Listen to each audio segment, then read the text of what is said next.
Hello and welcome to another Cheeky Scientist News Show. I'm Isaiah, and today's top story is what to do when you are called overqualified.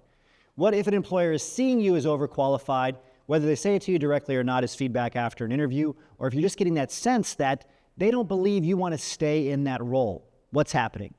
So many people with higher education degrees hear this or get that impression, and one of the biggest reasons that you're giving off this signal you're overqualified, it's not just because your degree is high level, but because you have not convinced the employer that you want to stay in that role. They think you are a flight risk. This goes at the heart of what hiring managers, what talent acquisition specialists, what they're promoted on, what success looks like for them, which is how many people they get employed that stay for 2 years or more, their 2-year retention rate. That's it. It comes down to self-interest. And that is why it's today's top story. Now, there's an excellent article that came out. It was published in Forbes by Shodewan, S-H-O-D-E-W-A-N. And this article is as close to perfect as it gets when it comes to this particular topic. Right? It gives reasons, and I agree with every one of these reasons in terms of why you're hearing you're overqualified or why you're giving that impression off, why you're failing to get more interviews. Even your resume is seen as overqualified. Right? Even your LinkedIn profile. And it says, number one here, they don't know how to reject you. So we talked about that briefly. That happens quite a bit. They might think that you're short-term focused. This does go hand in hand with thinking that you're a flight risk, that you might leave. So how do you convince them you're not short-term focused? You got to tell them, I'm long-term focused. I could see myself in this role for the long term. I'm looking for a company where I could, and a position that I could be in for the next 5 to 10 years. You have to tell them you're long-term minded. The salary range is too high. You know, this is an obvious one too. So if you put a salary that's too high when you uploaded your resume, they're going to say you're overqualified or you want something too high, you're immediately cut. I'm not going to spend a lot of time on that because it's obvious. You shouldn't be giving numbers early on. You should wait for them to give you the first number. They think you can't adapt. And this comes down to that, again, pyramid, right? Why would somebody at the top of the pyramid that got so zoned in on this one career path? Maybe it's academia, maybe you're a postdoc or a faculty or TA. You've gone to the upper echelons. Even somebody with a master's degree is in the top 10% of the educated people in the developed world. That's high level. You may not see yourself that way, but they see you that way. They're like, well, why would you change? You got to talk a lot about having a growth mindset, a lot about being able to be flexible, versatile. This stuff should be embedded in your resume, your LinkedIn profile, and should certainly come through during the interview process. You intimidated the hiring manager. This is such a great list. You intimidated the hiring manager. You have a higher education degree. You have a doctorate, certainly. They're intimidated by you. They're not going to talk about niche skills, experiences. Like people with higher education degrees, we're stressed about those that are the gatekeepers. They hold the keys to your future and whether or not you're going to get the job. So we're stressed, we're intimidated, and then they're intimidated by us because of our higher education degrees. So it has two people posturing. You need to disarm them. That's how you want to approach this. And you want to make sure that they feel comfortable. Talk about your hobbies, your memberships, everyday things. That should be on your resume. You should have a list of hobbies on your resume, a list of memberships, extracurriculars, volunteer things, so that the hiring manager, no matter what their background is going to feel connected to you. This is a topic that's been brought up over and over. It was published in the BBC recently as well by Alex Christian, the overqualified workers struggling to find a job. And this really drives home really the concern that you're going to leave quickly in the role. You have to let them know that, hey, look, I'm not going to get on here and badger you for a promotion right away. Even if you're highly driven, that's okay. You can once you get on, but you don't lead with that. You don't give them that sense that I'm raring to go. A lot of us highly driven people, and if you have a higher education degree, you're highly driven, they're going to know that about you. We want to hit the ground running. We want to show them we can do the projects right away. This is one of the first signs that they have that, like, oh my God, this person is not going to get into this role and learn how to do it. They're not going to go through this period of deep observation. They're going to get in and want to take over things, and they're not going to be satisfied. They're going to want to move to the next role. You can't have that attitude. So you have to have this kind of can-do attitude, but it's got to be tempered with, I want to learn to do things your way. Right? I'm here to learn. I'm going to bring my ideas here, but I'll do whatever you need me to do. I know I can thrive in this role, and I see myself in this role for the long term. You really have to hit that over and over again. In hiring, you have to act paranoid. I love this because it talks about it from the hiring manager's point of view. if someone is coming down a level or two and they've likely already achieved what the role offers, then you have to ask questions about their motivation, right? So this is going back to that pyramid. If somebody's coming down the pyramid, they're up in the upper echelons of academia, they're coming down in the view of the hiring manager to do a role in industry, which of course you have to do because you don't have any industry experience. So you'll likely have to come down in a sense. Even if you come across, they're still going to have these questions. So you have to tell them their motivation, handle their objections before they ask them.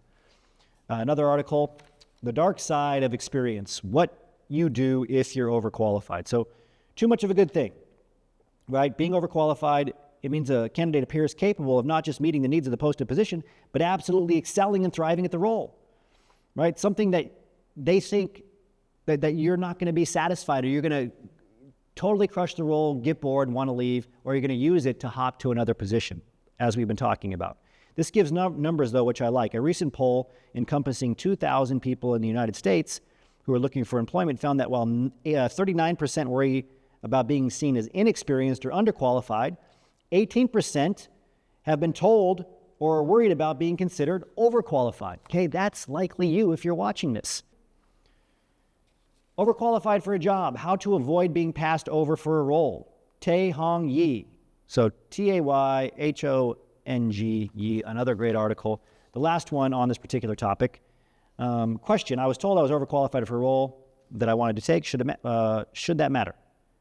Employers tend to pass over overqualified candidates because they are perceived as flight risks.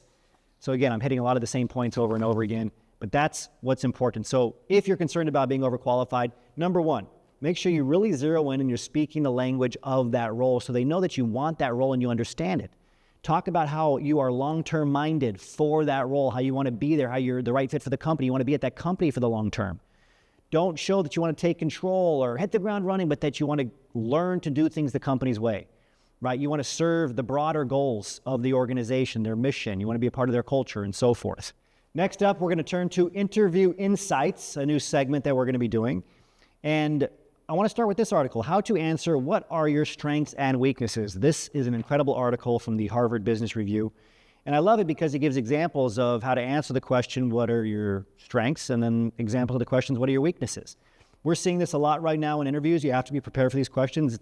It's of course a kind of a gold standard question you're going to be asked, but it's one of those rare questions that comes in two parts, right? The good and the bad, strengths and weaknesses. Okay, so how to describe your strengths. Number one, focus on a strength that is listed in the job description. Reframe the skill to make your response as specific as possible, right? So if you talk about strengths like a communication skill, make it more specific, right? Presentations or a certain type of presentations, if that's what they asked for in the job posting. Once you pick your strength, practice expressing it in 4 parts. Okay, the strength, a real-life example of the strength, the impact of the strength, and this is the most important one, I would say, because most people forget it. How much you enjoy leveraging that strength. Employers want to know what you're capable of, and if it overlaps with what the company needs, as well as with what you enjoy. If you don't enjoy it, you're going to lose that motivation, and then you're going to leave, okay? It goes back to the topic of being a flight risk. So talk about how much you enjoy that strength. They give sample answers here. I know a lot of people are afraid of public speaking, but I really like it, and often use my speaking experience to support team projects. For example, last week I presented our new customer service portal to a prospective client, and they signed up immediately. I also get a lot of personal fulfillment from helping my colleagues with their presentations. Notice that last part about what you enjoy, the fulfillment piece. When it comes to weaknesses, reimagine weaknesses as a challenge. Even call it a challenge instead of a weakness.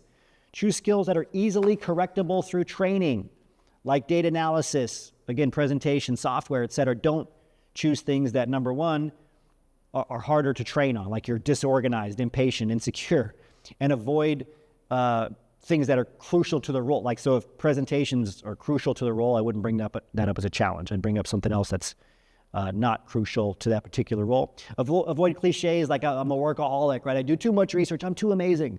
And then and then when you pick a challenge, practice expressing it in 3 parts. The weakness, minor consequences of the weakness, and then your eagerness to address the weakness. You're eager to change it, face it head on, you take responsibility for it. Okay, and when it comes to strengths, there is something that's called a Clifton Strengths Finder. There's a good article on it here in Gallup. There's a lot of strength finders. This is just one example. And I like this one. There's a long discussion here. You know, it's a credible source with Gallup. I mean, somewhat credible with Gallup. And it talks about different types of strengths, right? So let's see. It talks about being a relator, positivity, individualization, strategic, the arranger. So these are more of the personas. There's the maximizer, the communicator as well. So they're really using these different identities. There's 4 domains overall, okay? Strategic thinking, executing, relationship building, influencing, right? As I say those, one of them probably resonates with you. It's just a framework. There's lots of different frameworks out there, but if you're like, oh my God, what are my strengths? How do I say that? What's the language, the words that I use? It's one that's common in industry, the Clifton Strengths Finder. It's just an example of one. There's a lot of those free tests online for that. Okay, the last segment that we're going to be doing at the end of these shows now is don't forget. Don't forget how to choose a career that's perfect for you. Okay, a lot of us are really struggling to get into that exact perfect career, and this is what the article is really on, is how to expand your options. Instead of thinking about job titles, realize that there's an unlimited variety of job titles. Companies will make up job titles. So think of companies instead. We talk about this a lot. Can't think of a company, think of a sector, okay? A lot of people I talk to, they don't even know that there's a learning and development sector now. You know, it could be aerospace, it could be retail, right? It could be biotechnology, pharmaceuticals, tech, whatever the sector is. What are those sectors? If you don't know where to start with sectors, well, use the S&P. It's a great guide. They have 11 sectors, and then within those sectors, there's anywhere between maybe half a dozen to several dozen industries, as they call them. So if you just do a Google search for S&P sectors and industries, there's some great kind of bubble maps on those that you can check out. But understanding career choices and options is number one. You have to do that kind of research. If you've never looked at the S&P sector map versus industries, how do you even know what's out there? Like, you have no idea. You got to do your research on this. And then you can zero into companies. Like once you know a sector and then the industry within that sector, this is their framework. Like sometimes we call business overall industry, especially if we came out of higher academia, but they refer to them as sectors, these core 11 sectors, and then there's a bunch of industries within those sectors, okay? Start there, understand the landscape. Then do an assessment. You know, we talked about the Clifton Strengths Finder. Just as some assessment of where you might fit in. What do you want to do? Think of the activities you want to do on a day-to-day basis. And then consider not just what you want to do some of the time, but what you want to do repeatedly and what you want to grow into. Okay, activities are really the building blocks of a successful career where you're going to be able to explore more options. Most of us start with the past. What am I allowed to do? What can I do with my current degree? What can I do with my qualifications? What can I do with my experiences? If you're starting in the past, you're doing it wrong. You're never going to find a match, certainly not a perfect match. But if you start exploring ahead, what do I want to do? What are the activities I like to do on a day-to-day basis? I like to write. I don't like to write.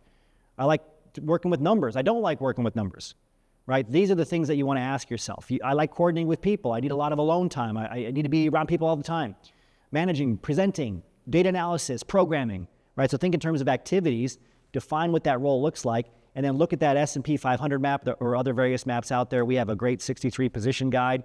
Find a sort of framework to look at, a landscape for you to understand, and then match the activities that you want to do on a day-to-day basis, your ideal professional lifestyle, right, to the best fit sector, then to the best fit companies, and then from there find the best fit role at each of those companies. This takes us to the end of today's news show. As always, stay current and keep advancing your career.